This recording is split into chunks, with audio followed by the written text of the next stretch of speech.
Before we begin with this chapter, my pretties, I just want to say I'm really sorry for not updating, the narration of this story.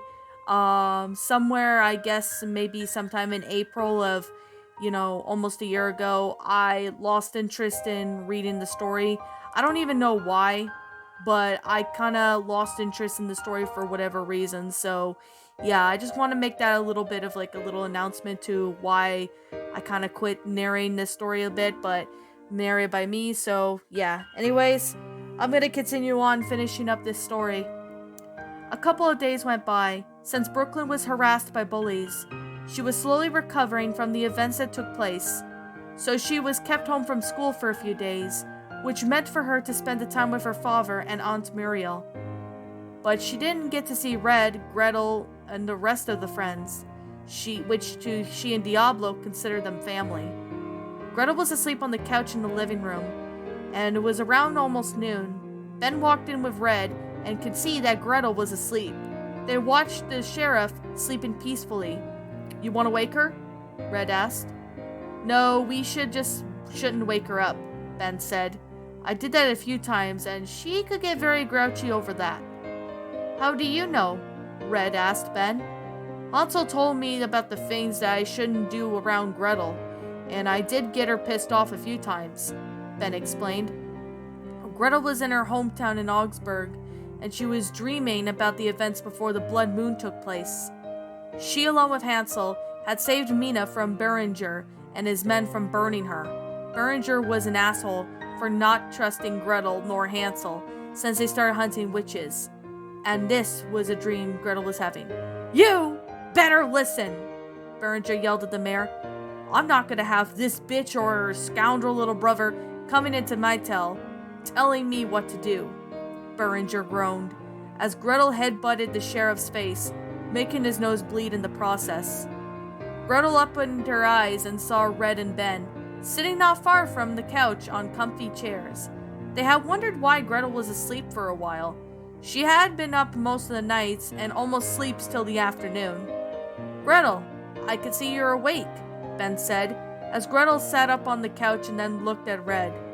"Yeah, I haven't got that much sleep last night," Gretel replied, yawning as she was obviously slowly waking up. "We have something to tell you. Would you mind if we tell you now?" Red asked. "If now's not the time, we can wait." "What is it that you want to tell me?" Gretel replied with a question, as Red brought her over tea. "Thanks, Red, for the tea. Did you make it?" "First of all, yes, I did make tea," Red answered. "Second, Ben and I just got started on seeing each other." As soon as Red said that, Gretel knew that the red-haired witch and Ben were now a couple and dating. Like Hansel and Mina, Muriel and Gretel were both together, but since they're the same gender, which to Gretel, she was fine for being the same gender as Muriel. "Congrats, you two. I hope it all works out well." Gretel congratulated Red and Ben for becoming a couple. "How do you know that?" Ben asked with a smile. "I just know everything. I know Muriel would say that." Gretel chuckled. Red was drinking her tea when it was too hot and burned her throat. While she was taking a sip, she spilled the tea on the floor. In addition to that, she also dropped the mug on the floor. The mug smashed into pieces as it hit the floor, and Red was worried that Gretel would yell at her. "I'm so sorry, I didn't mean to drop my mug," Red frantically said, hoping that she wouldn't get yelled at over dropping her mug. "That's okay. I know it was an accident, Red," Gretel reassured her. "Why would you say it as if you were afraid?" "That's because Red trailed off, thinking of what to say. "I was afraid you were going to yell at me, because my parents caused and yelled over small accidents." "Red, I'm not going to yell at you over that," Gretel said, hugging the red-haired witch. "That would be the stupidest thing I would ever do. Plus, why would I yell at you over that? It's not a big deal." "Gretel's right, Red. We'll just clean it up and make you more tea," Ben said, getting a broom and swept up the broken mug, and Gretel got rags to clean up the spilt tea. "Where's Muriel?" Gretel asked while cleaning up the tea. She's in the underground place. She's making a surprise for you down there, Ben replied. I wonder what that witch is planning. I hope she's not gonna blow up my office, Gretel said while laughing. She knew that Muriel would never blow up anything. She was just joking around. As Gretel knew that she was funny at times. She's not gonna blow up anything. Ever since she's changed, she's not gonna do that, Ben replied. Just then, Muriel showed up. I see that you're awake. Why did you sleep on the couch last night, Gretel? Muriel asked. I was reading a book, and then I fell asleep last night, Gretel replied. I didn't get enough sleep last night, and I don't know why. I just couldn't get enough sleep. Maybe if I show you your surprise, maybe you'll get better sleep tonight, Muriel suggested. Then she took Gretel into her office, and they were approaching the stairs to their underground apartment. Now, Gretel, you must close your eyes. While going downstairs? Gretel asked in surprise, unsure if this was a prank that Muriel was doing. I don't trust with stairs. I fell down the stairs a bunch of times. Don't worry, sweetie. I'm going to make sure you don't fall down the stairs, Muriel reassured her girlfriend. You trust me to help you down here. I'll catch you if you fall. I trust you, Muriel, Gretel said, as she closed her eyes as Muriel led her girlfriend down the stairs to her underground place. As soon as both the girls got down to the bottom of the stairs, Gretel's eyes were still closed. Can I open them now? She asked. Yes, you can, Muriel said. As Gretel opened her eyes, she was amazed by the sight in front of her. Muriel had turned the underground place into something much more, as if it was her and Muriel's own apartment. Muriel, I don't believe this. Gretel was amazed when she looked around. This makes me feel as if we're living together. I made it our big area, and I was hoping you would like it, Muriel replied. You see, while I was spending my own time down here, I got lonely without you to keep me company.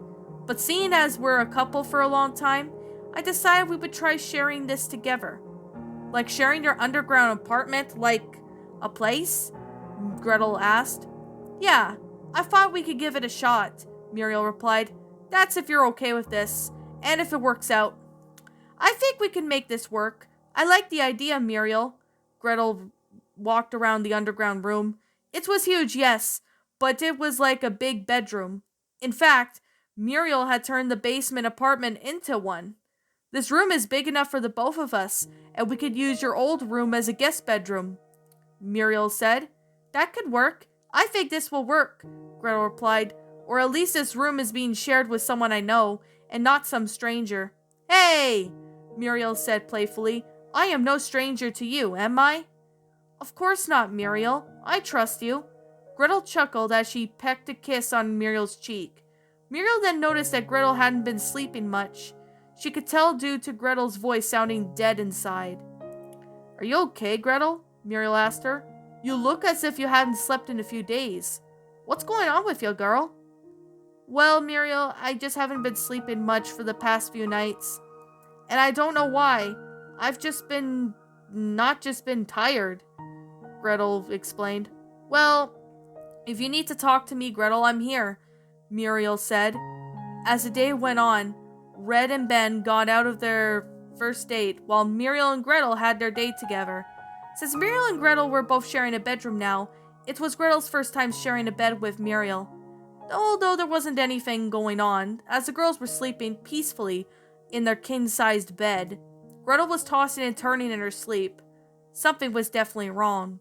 Gretel was in the forest, unaware of what was going on. Suddenly, Gretel was pummeled to the ground by Berenger's goons, and she had realized that this was a nightmare from her past. Oh, she's the one, eh? A familiar voice said. A group of men picked Gretel up. Berenger, who was the sheriff at the time, was invading her sweet dreams with his wicked actions. What do you think you're doing? Gretel said, in shock, surprised that the sheriff and his goons had restrained Gretel. You're under arrest for the burning of Augsburg and bringing the witch plague into our town, Berenger stated, looking at Gretel with evil look in his eyes. Listen, you idiot. The witches are planning something big, and I need to find my brother and save your ass from... Gretel's rant was cut off by Berenger getting a grip on her face with his hand. "Shut up!" Berenger growled as he looked at Gretel with anger in his eyes. "This time, I do the talking, you do the bleeding." With that said, Berenger gave a good punch to Gretel's face, knocking her down to the ground. As Berenger's man picked up Gretel, Gretel's mouth was covered in blood. Berenger was just bullying Gretel because she was acting big and tough, making Gretel feel that she was second class. Berenger started to beat Gretel up with his men. They kept doing this until Gretel was facing the sheriff and his men. "Pathetic," Gretel said while coughing. "She's got guts, and I like that," Berenger said, smirking with wickedness in his face. Gretel had to wake up from her dream. She was closing her eyes while tossing and turning to wake up. Berenger and his men pinned Gretel down, ready to do God knows what to her. "Well, boys, you can have her, once I'm done with her, if there's any left," Berenger said. At that moment, Gretel woke up from her dream. She was breathing heavily as she sat up on her and Muriel's bed. She was sweating rapidly. She knew she had the worst nightmare of her life, the day where she was almost violated by Berenger a year ago. That day really frightened her, and even traumatized her.